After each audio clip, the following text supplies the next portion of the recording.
Hello friends, welcome to study group Pathshala. मैं विलास और आज की क्लास काफ़ी ज़्यादा इंपॉर्टेंट होने वाली है। इसमें हम लोग डिस्कस करेंगे IBACIO टीयर 2 के लिए बेसिकली आपका क्या सेफ स्कोर होना चाहिए और किस शिफ्ट में आपको कितने मार्क्स बढ़ सकते हैं टीयर 1 में, और नॉर्मलाइजेशन का कैसे इम्पैक्ट पड़ता है, कैसे आपका इम्पैक्ट पड़ेगा ओवरऑल शिफ्ट पर। ठीक है, तो कितने मार्क्स आपके बढ़ सकते हैं, कितने नंबर आपके बढ़ेंगे कौन सी शिफ्ट में, ये पूरा कंप्लीट हम लोग यहाँ पर एनालिसिस करने वाले हैं। राइट, तो आप इस वीडियो को कंप्लीटली वॉच करना, बिल्कुल भी स्किप मत करना। राइट, तो चलिए शुरू करते हैं। इसके साथ ही साथ फ्रेंड्स, IBACIO टीयर 2 के लिए प्रैक्टिस बैच लॉन्च हो चुका है, आप इसको इनरोल कर सकते हैं और ये काफ़ी ज़्यादा इंपॉर्टेंट बैच होगा आप सभी के लिए, क्योंकि प्रैक्टिस की सबसे बड़ा इशू होता है सभी डिस्क्रिप्टिव एग्ज़ाम में। अगर आप प्रैक्टिस अच्छे से नहीं करते तो आप एग्ज़ाम में इतना अच्छा नहीं लिख पाओगे। ठीक है, तो इस वजह से आपका ये बैच जो चलेगा जब तक आपका एग्ज़ाम नहीं हो जाता तब तक ये रेगुलर चलेगा। ठीक है, तो आपको रेगुलरली प्रैक्टिस के लिए आपको यहाँ पर रेगुलरली इंस्ट्रक्शन मिलेंगे, सारी चीज़ें यहाँ पर मैं आपसे डिस्कस करूँगा। कुछ की फीचर्स भी मैं आपको यहाँ पर बता देता हूँ इस एग्ज़ाम से रिलेटेड, बेसिकली इस प्रैक्टिस बैच से रिलेटेड। इसमें जो है आप 24/7 कभी भी व्हाट्सएप से अपने डाउट क्लियर कर सकते हो। साथ ही साथ मैं आपको यहाँ पर डेली टॉपिक्स प्रोवाइड करूँगा व्हाट्सएप ग्रुप में, जिसके माध्यम से जो बेसिकली आपको लिखना होगा और जिसको आपको बेसिकली अपने हिसाब से बेसिकली लिखना पड़ेगा। ठीक है, अब जब उसको आप लिखोगे, टॉपिक में यहाँ पर डेली आपको प्रोवाइड करने वाला हूँ व्हाट्सएप ग्रुप में। आपको जब आप इनरोल कर लोगे तो आपको व्हाट्सएप ग्रुप में ऐड कर दिया जाएगा। ठीक है, तो आपको क्या करना है, आपको जो भी टॉपिक दिया जाएगा उसको लिखना है। उसकी कॉपी जो मैं खुद आपकी चेक करूँगा सभी लोगों की, और साथ ही साथ रेगुलरली यूट्यूब पे उसकी कॉपी भी चेक होगी। यूट्यूब पे वीडियोस आएंगे जो कि स्पेसिफिकली जो मेंबर्स होंगे, जो प्रैक्टिस बैच के मेंबर्स होंगे उनके लिए ही होगा। ठीक है, तो उनको रेगुलर बेसिस पे जो है उनकी कॉपी की एनालिसिस की जाएगी यूट्यूब के माध्यम से, और सारे जितने करेंट टॉपिक्स हैं वो सब कवर कराए जाएंगे आपको। साथ ही साथ जो गर्ल्स हैं, गर्ल्स के लिए सेपरेट ग्रुप की सुविधा भी है ताकि उनको किसी तरह की कोई इनकन्वीनियंस ना हो। और जब तक टीयर 2 एग्ज़ाम नहीं होता अभी, क्योंकि डेट पता नहीं चल पाई है, तो जब आपका एग्ज़ाम होगा तब तक ये रेगुलर बैच चलने वाला है। तो जस्ट आपको वन टाइम इनरोलमेंट करना है और आप रेगुलरली यहाँ पर आप अपनी प्रिपरेशन को कर पाओगे, अपने डाउट्स क्लियर कर पाओगे, और साथ ही साथ जो भी आपको एग्ज़ाम से रिलेटेड प्रॉब्लम्स हो रही है, जो भी आपके डाउट्स हैं, जो भी आपकी क्वेरीज है, वो सब आप डिस्कस कर पाओगे।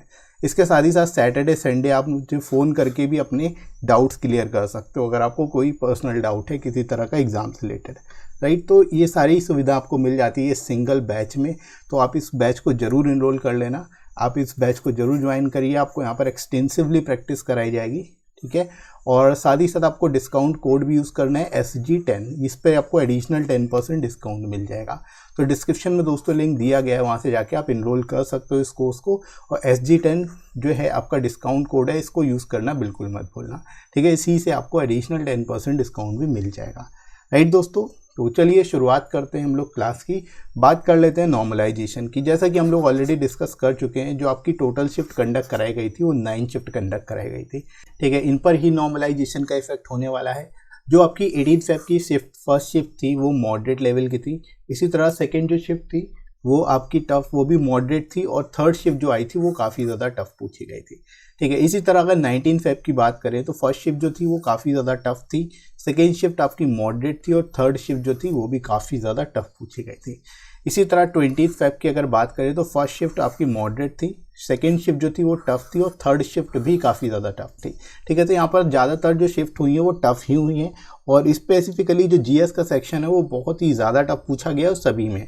ठीक है, GS जो है, GS और इंग्लिश थोड़ा सा मॉडरेट लेवल का पूछा गया है, लेकिन GS जो है वो काफ़ी ज़्यादा टफ पूछा गया है। ज़्यादातर शिफ्ट में जो है इंग्लिश काफ़ी लेंदी पूछी गई है ना। तो यहाँ पर जो है ओवरऑल जो इम्पैक्ट पड़ने वाला है वो किसके बेसिस पर पड़ेगा ये भी हम लोग बात करेंगे। ठीक है, तो ये आपको समझ में आ गया कौन सी शिफ्ट मॉडरेट है, कौन सी शिफ्ट टफ है। ठीक है, अब मार्क्स इंक्रीज कितने होंगे, डिक्रीज कितने होंगे, ये किस पे डिपेंड करता है।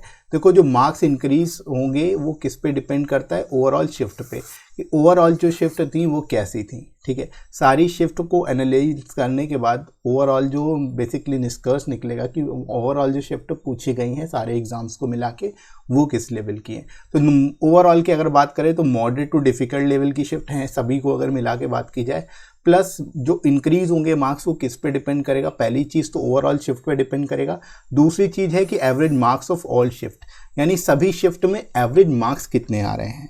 ठीक है। हर एक शिफ्ट का यहाँ पर मार्क्स जो ऑन एवरेज मार्क्स बन रहा है उसके बेसिस पे सभी शिफ्ट का वो एवरेज मार्क्स क्या आ रहे हैं उसके बेसिस पे ही मार्क्स इंक्रीज या डिक्रीज होएगा, ठीक है। और एक चीज़ का और सबसे ज़्यादा फ़ायदा होगा कि अगर आपकी टफ शिफ्ट है, आपने ज़्यादा स्कोर किया तो आपके मार्क्स भी ज़्यादा बेसिकली इंक्रीज होंगे, ठीक है। यानी कि आप जिस भी कैटेगरी से हो, ठीक है, चाहे आप जिस भी यूआर से हो, चाहे ओबीसी से हो, एससी हो, एसटी हो, आपको क्या करना है, आपको अपनी शिफ्ट में ज़्यादा स्कोर करना है, ठीक है। अगर आप अपनी शिफ्ट में ज़्यादा स्कोर कर पाते हो तो उसका फ़ायदा आपको बहुत ज़्यादा मिलने वाला है। अगर आप अपनी शिफ्ट में एवरेज से ज़्यादा स्कोर कर रहे हो, ठीक है, जो भी ओवरऑल एवरेज है, फॉर एग्जांपल अगर 45 एवरेज आया है पूरी शिफ्ट का और आपने स्कोर कर लिया 50, तो आपको काफ़ी ज़्यादा यहाँ पर इंक्रीज देखने को मिलेगा अपने मार्क्स में, ठीक है। तो ओवरऑल आप ये कह सकते हो कि नॉर्मलाइजेशन का इम्पैक्ट सबसे ज़्यादा किसके ऊपर होगा, जिन्होंने अपना एवरेज जो ओवरऑल एवरेज है उससे ज़्यादा स्कोर किया होगा,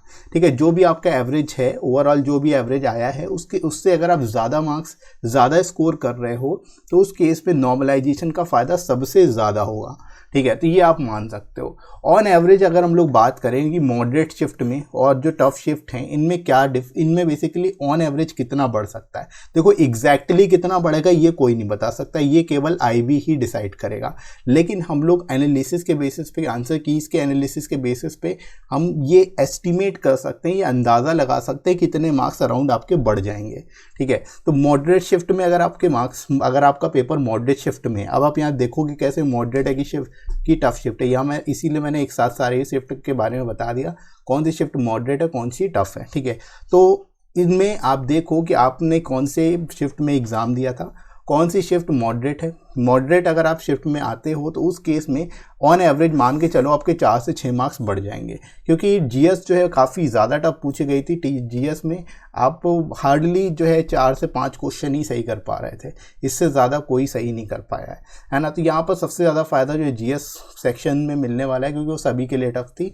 तो ओवरऑल की अगर बात करें तो 4 से 6 मार्क्स तो ऑन एवरेज आपके बढ़ ही जाएंगे, ठीक है। बाकी टफ शिफ्ट की बात करें तो जो टफ शिफ्ट थी उसमें आपके कम से कम 6 से 10 मार्क्स बढ़ेंगे, ठीक है। तो ये आपका ओवरऑल इम्पैक्ट है जो हम लोग एनालिसिस के बाद ये कंक्लूड कर सकते हैं। और मॉडरेट शिफ्ट और टफ शिफ्ट में आपको यहाँ पर आप एक्सपेक्ट कर सकते हो कि 4 से 6 मार्क्स आपके मॉडरेट शिफ्ट में बढ़ जाएंगे और टफ शिफ्ट में जो है 6 से 10 मार्क्स बढ़ जाएंगे, ठीक है। तो आई होप आपको समझ आ गया होगा कि आपको आपका जो भी स्कोर आ रहा है, आप अपने स्कोर में रॉ स्कोर जो भी आपका आ रहा है उसमें जस्ट आपको क्या करना है, इतने मार्क्स अपने हिसाब से बढ़ा लेने। फिर आपको देखना है कि आप जो बेसिकली सेफ स्कोर है उसके अंतर्गत आते हो या नहीं आते हो, ठीक है। अब जैसे सेफ स्कोर की बात करें मॉडरेट शिफ्ट के लिए, आपके अगर मॉडरेट शिफ्ट है और आपने जो मैंने आपको बताया कि आपके 4 से 6 मार्क्स बढ़ सकते हैं, तो आपका जो भी स्कोर आ रहा है उसमें 4 से 6 मार्क्स बढ़ा के देखो और देखो आपका स्कोर 60 प्लस आ रहा है क्या।